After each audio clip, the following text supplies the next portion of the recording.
combine bits.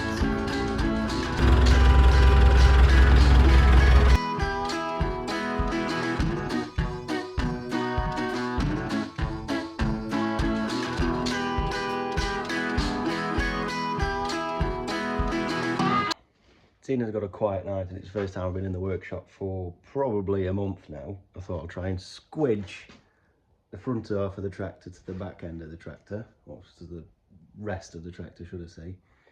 And I knew it was going to be one of them things that in my head it was like, yeah, it should just offer up 6 bolts straight in. I didn't pay attention to the overhang on that pulley there, which fouls on that part of the casting there. So I am ultimately going to have to notch that out of there. Got to go down by about 20 mil, and ultimately I'm not going to notch it out. I'm just going to, I'm going to cut that all the way along there, and then try and notch it down at 20 mil, and that should clear the foul where it fouls on there.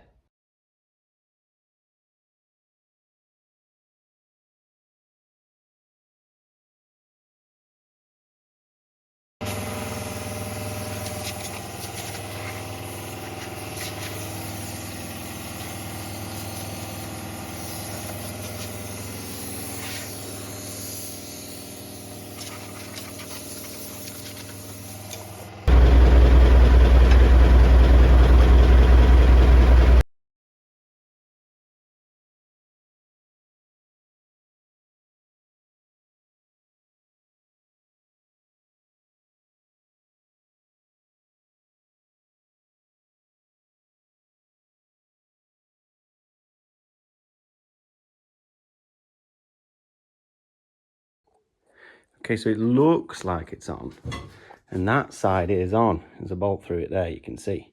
However, this side, don't know if I can turn the how do I turn the flash on?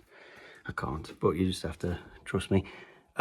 Needs to go up by about 5 millimeters, and what it is I think this timing gear casing, which is obviously unique to the yellow engine, not the same as on the blue engine, is ever so slightly chunkier, and that's fouling on there. So I'm gonna have to back off again and skim off, I don't know, some, I'd say 5 to 10 mil with the grinder off that corner in there.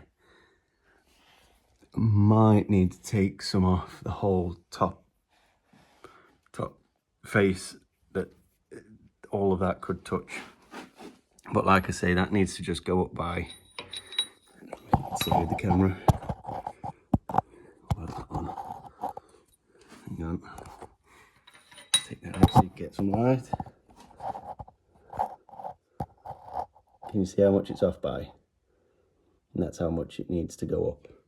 Otherwise, we're kind of almost there, as in the pulley what I've had to cut. Hang on, where's the best angle to see it? Let's go under here. There, look. The pulley that I've had to cut some clearance for. Got some nice clearance. I might just, if I'm taking it off again, I might just give it like an extra few mil all around, just in case, like, I don't know, stone or something jumps in. Crush a stone, but you know what I mean, just in case something drops in there, give it just a little bit more clearance. May as well while I've got taking it back off again. But yeah, see, like there, all, no, I'm still zoomed in. There is actually all clear, nothing's fouling, but there is. So back off it comes.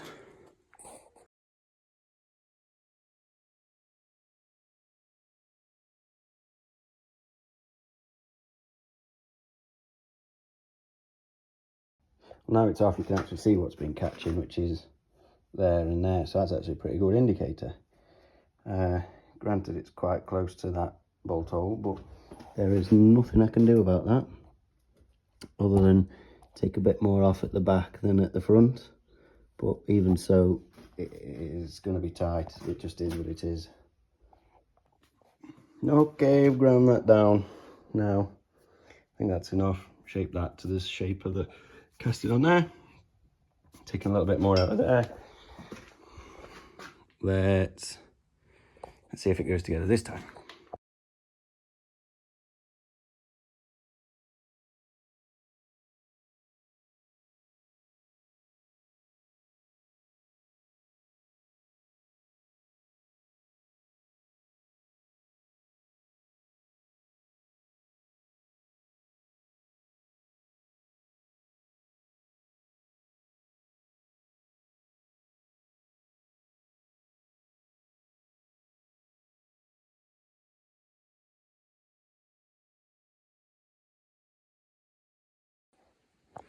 So, since I've put all this oil cooler back on, it's kind of brought back the dummy oil filter housing. So, let me explain. On the combine, I'll have to flick back to some previous pictures.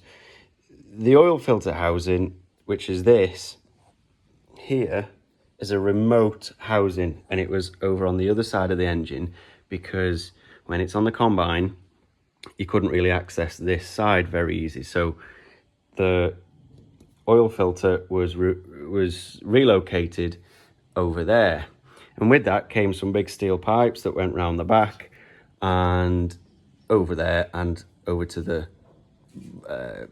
oil filter that was over there. Now that won't do on this tractor, partly because I can't get them pipes around the back, and it means it's sticking out right over on that side.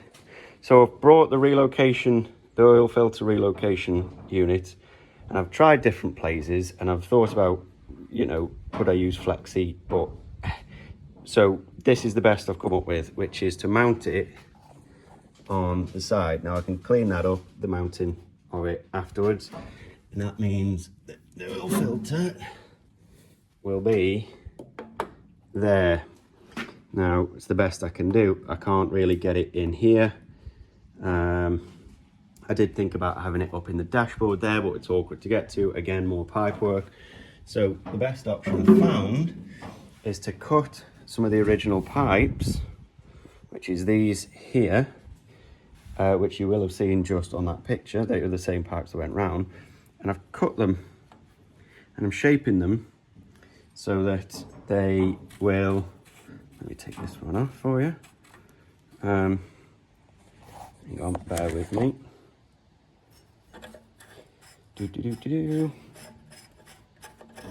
Sorry about this. Yeah, so I've cut the original pipes and I'm making it so that it goes straight into the housing, which is here. You can see as I've cut the ends for that there to loop straight into there. That's the feed, and this is the return. And hopefully that's probably the neatest scenario I've got. I'd looked at inline filter housings. They're a bit thin on the ground out there on the internet, and I'm not confident that it'll take the filters I want, or even the flow I want. At least with this, it's come from the original engine. I know the filters are right for it. All I've got to do is plumb it in. So that's what I'm doing. And you can see that return goes in there, but I'm going to make, I've got some more pipe here. I'm going to cut that to make that into there. And that's today's job. If I can get that plumbed in today and finished, that is a big job off my mind. I've obviously got to get this mounted up. Might just make a bracket that, goes onto there, and perhaps just cut that off on the bottom there, just so it's nice and square and flush with that unit there. But, that's where I'm at. I did have to take all this back off again. So I put this all back on last week, and I had to take it all back off again because I had to put a 90-degree in there, and I obviously can't spin a 90-degree in while it's up on mounted to the side of the block, so I've had to take it all back off again, and now it's all back on again. That was this morning, and I can replumb it all back up and put all the pipework back on, but I'm not going to until I finish this, because if I have to take it all back off just one last time, then I'm dealing with aggro. So this is where I'm up to. Yeah, check back in once I've got this all welded up and converted. Okay, so that's all tacked up now. I don't know about you, but that doesn't look half bad. Now, given the situation, I know it would be better if that wasn't there, you know, but it is. And so I think, you know, I've picked the best bits of the pipe. It gives it like a flat top and just kind of looks a little bit, I know, looks like it's supposed to be. So yeah, that's all tacked up, and I just need to take it off now, take them off and properly weld them up. Okay, so that's all finished now. That goes straight into there, that goes into there, filters on and out the way. I haven't made a bracket yet to hold that up, but the pipes are just holding it in place at the minute. Everything's gone back to normal, and it kind of looks proper, don't you think? It's not where the engine oil filter would normally be on a tractor, but it's clear of most things. Well, I haven't tried this, lifting that up. Can't see, does that go all the way up that high? Anyway, we've got the rails that come down here. It would clear those, even though they don't clear that. So that's another job, that's a future job. Them rails have got to be cut out like that. But yeah, that's that. I think that's proper.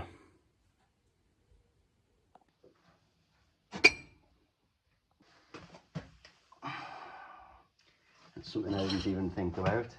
This fuel tank goes back up level and that hits there. I am thinking it may just have to be a shorter filter, which I'm sure they do. I'll just have to make sure I stay on top of changing it more often.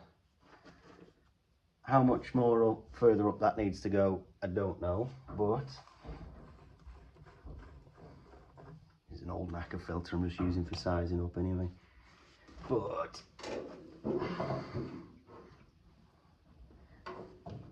well, that's got to get cut off anyway, so that's annoying. That's super annoying.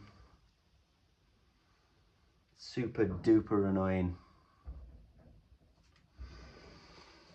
I think the answer may have to be this fuel tank just dips down slightly.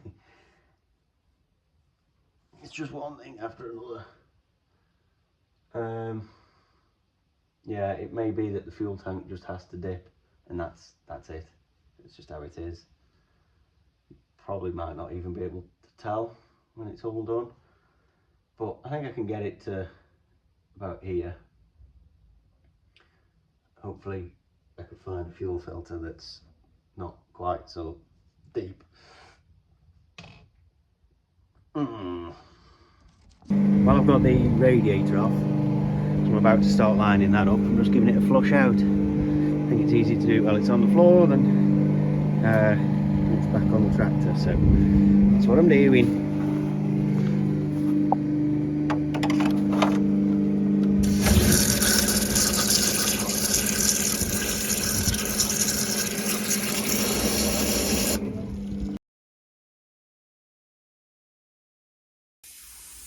This is where it starts to look more complete. Got the rad on there, and so unfortunately now that is just not quite touching there. That needs a chunk taken out, but I also think if you look at the height of that, it's actually a fraction too high as well, that spindle, so that needs somehow modifying. I'm not sure how best to do that. Yeah, but that's this is the first I've just lifted the radiator on, so I can now use some alignment to figure out what I need to do, what I need to make, how I need to modify this. The air intake, I want to keep that original filter there, so cut that there and have that come down, fill in there. But so far, I mean, clearance of the belt and the cowling look all right. This is all further forward than the typical blue. Typical blue is about here because none of this stuff's on it. Block stops there, and then you've got your frame with fan pulley and stuff coming out, starting here. Everything's moved forward. So just checking that the alignment of the belt doesn't foul on anything. I think we've got that much room by the looks of it, and we'll be okay. We'll be all right. That's fortunate. That pipe goes into there. That's not on there yet. That's got two. That has two thermostats. But that's the hot out. That's the return out. So I just need to get some pipe work, go from there to there. Easy, done. One of the more difficult ones is going from, I don't know if you can see it, going from there, and how I get that to there. So that's going to be a bit of a thinker. But yeah, overall, I don't think I'm a million miles away where that's got to line up. I even wonder, oh no, I was going to say, I wonder if I could have the rad lifted higher, or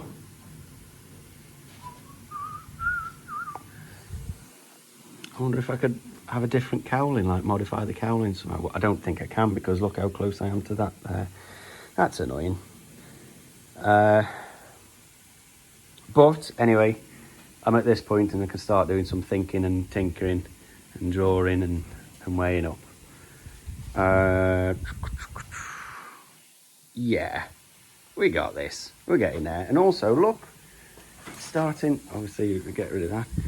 Oh, and another one. It's starting to look like a tractor again, isn't she? How good's that? Nifty. It's looking tractor shaped again, don't you think? We've actually got some bits together. Say we, me, I've got some bits back on. So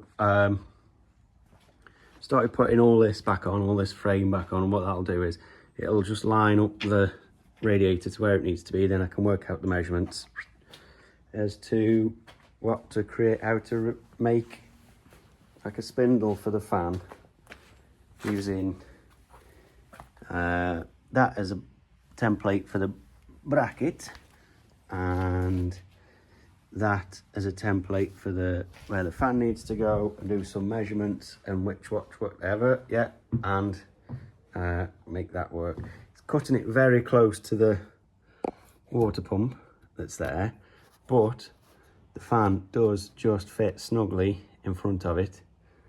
The ribbed belt is going to be awkward because that pulley's a lot bigger than I need it to be. I could do with it being a smaller pulley so the fan runs faster, a bit like how this is, which is, I don't know, like 10% smaller than, if not a little bit more, maybe 20% smaller than the crank pulley, which makes the fan spin slightly faster than the engine. Whereas with that, the fan will spin quite a bit slower than the engine, because the engine's only that kind of diameter. What that means is I might have to get one of these lathed up and made at the size and spec I want. It's also too long, too deep, so it needs to be a lot smaller pulley, not as deep, and even needs to be a few inches lower down than where it is positioned there. I'm just going to draw it up on the computer, and if I get the drawings and all the measurements, I've got the measurements actually, but if I get the drawings right, I can approach someone who is good with that kind of stuff and be like, make me this please. And in theory, it'll just bolt on, belt up, and we're away. Hello, I'm just going to explain where I'm up to with the cooling system on this. I've got to get a little bit creative. So basically, I'm just going to explain the cooling system that I've got to come up with for this. So trying to be a bit creative, I've got to go from the cold out of the radiator on that side of the tractor to cold in the oil cooler on the side of the engine. However, I've got to navigate fan belt, fan, pipes. That's just sat there because I was eyeing stuff up. So what my idea is to create a steel pipe that connects to that, comes down, back, under the radiator, and then comes out to this side of the radiator using something like this hose. This is an old hose, but I'll get a newer newer hose, and then I can get the water to here. Then I've only got to get from here to here. But first, getting across there. Now what I'm using is, this is my solution. I've got my to scale drawings on this piece of wood here. And basically, that's the spout out of the radiator that you just saw. That's a dog. That's the spout out of the radiator that you just saw. So that's the edge of the radiator. That's the floor of the casting of the tombstone of the tractor. So the idea being is it's a 30mm bit of tube going into the side of some box section. Now the reason I'm using box section, let's show you what I mean by that. So that'll go into there, weld that round, cap that off, weld that round. Then that means I can put some hose between the radiator spout and my spout. Anyway, so then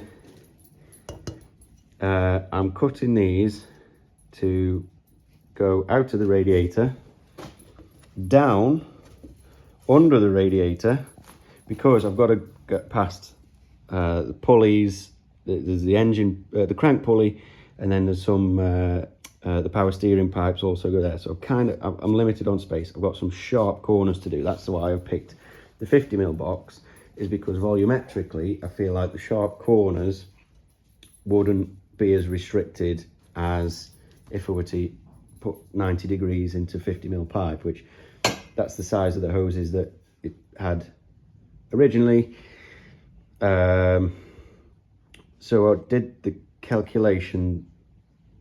That works out at volumetrically as a cross section 2,500 millimeters square of area, whereas that's 1,900 millimeters square of area. So the restriction that you would typically have on a 90 degree, like so, I'm trying to offset with adding more volume to the thing, to the inside of the pipe. However, the part in which it goes into the engine at the back of the water pump is only that big, so I can't see that my pipe is going to be any more restricting than the hole that pushes it through the block. So I think I'll be okay. But basically, yeah, what I'm doing is I'm marking it up as one piece of pipe, and I'm going to fold it all after.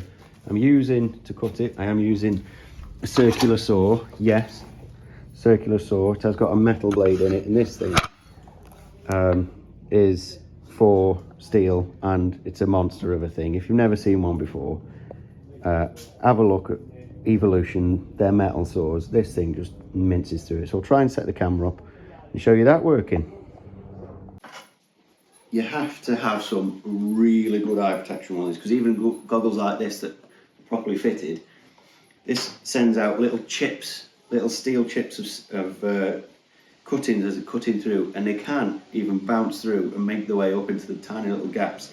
So make sure you've got some well-fitting goggles, and like even those chances out there, you should wear them properly, because this is one of them moments. Also, you have to make sure you've got it properly, because as it starts cutting, it gets a bit wild. But it is a proper steel cutting blade, and the point is, like a bit like a miter saw with wood, you can set your angle and you can set your cut, and it's quite good. It's better than just cutting with an angle grinder and guessing, you know, and it being a bit wrong and a bit off.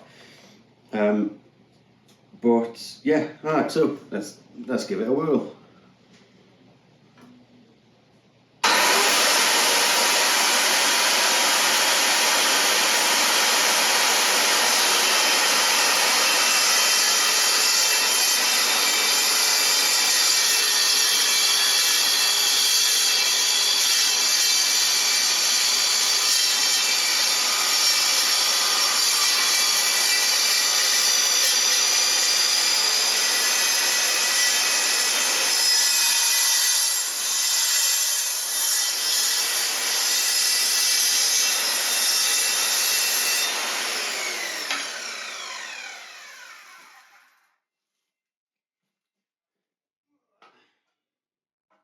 The benefit of this is, it is actually a very clean cut. It doesn't often burr all that much. It can burr, the blade's getting a little bit blunter as it's been used on other materials, but so right now I'm probably like a few millimeters too far that way, but that's okay, because I can fix that. But what it means is, it's cold, so unlike cutting with an angle grinder, it doesn't get hot, so you can handle it straight away. It's you know, it's pretty good. It's pretty good. These still have the place for cutting, I think, but that's also got its place, and this is the exact scenario where it works in my benefit. If I had been cutting the 45 degrees in with this, I know I would have ended up like a bit off, a bit wonky, and whatever. I think even better still would be a proper bandsaw, where you can set it up in the bandsaw. I don't have one of them. There is one available, but I'm using my own equipment here, and this is working out so far. So I'm just going to nip the little bits there where I've probably overshot it to the right a little bit. And it's still in, but that's what I was aiming for, was cut out like that previous one there. Anyway, yeah, this pipe is going to go like that way and then that way, and then hopefully I've got a relocated cold water outlet on the radiator.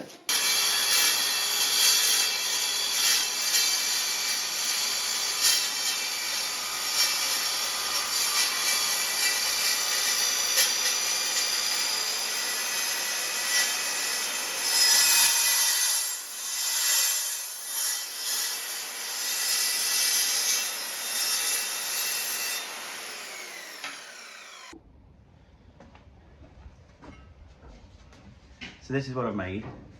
Because water comes out of this side of the radiator and it's going to go into here. This is, I guess you could call it like it's just a pipe, but relocation type jobby thing, so where the water can come out of the radiator into there with a short bit of hose round. Now again, because I'm tight on space, I'm very limited on what position I can lay the pipe out, so I've made it in a certain way. And it goes back under the radiator, where there's lots of room under the radiator but nothing in front of it, or behind it should I say. Brings it to this side of the radiator and a spout for out, which means I can get water at least to here. That clears all the pipes. So here's the out of the radiator, and I've got to get it to there, so then I'm just fabbing up to there. Now, you're probably thinking, what about the power steering pump? For now, I'm not going to go for a power steering pump. I could put the original one back on, but the teeth don't mesh because the gears in this are different. I don't have access to, I don't really know what gears I need to be looking for. So I guess if you're watching this and you know more about it than I do, let me know if you help me find some gears that would mesh up with the timing gears and go onto my power steering pump. But for now, not having a power steering pump, I'm just going to run the rear hydraulics through the power steering orbital. I probably need a restrictor or a what do you call it, priority valve, so that it's got a constant flow and it doesn't. Anyway, I'm getting ahead of myself there. Basically, yeah, so I can pipe from there to there, and that's cold water in. And then, yeah, that's basically the long and short of it. Hopefully by the end of today, it's plumbed, and I can spend a bit of time trying to diagnose, trying to find the leaks if I've got any leaks in here. It's taken me a little bit to, like, my welding is poor, so it's taken me a few attempts to weld, test it for leaks, weld again, clean it up, weld again. But this is where I've got to, and yeah, let's move on to the next bit.